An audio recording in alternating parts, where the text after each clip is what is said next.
did you know that there's a lot of meaning nung niyakap po nung tatay yung anak niya? Alam niyo naman po yung story po niya, he was gone.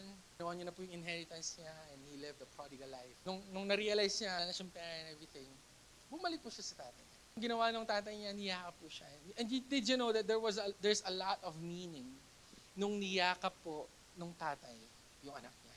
In Hebrew tradition, during this time, na pagka ginawa to ng anak, he was subject to be stoned to death.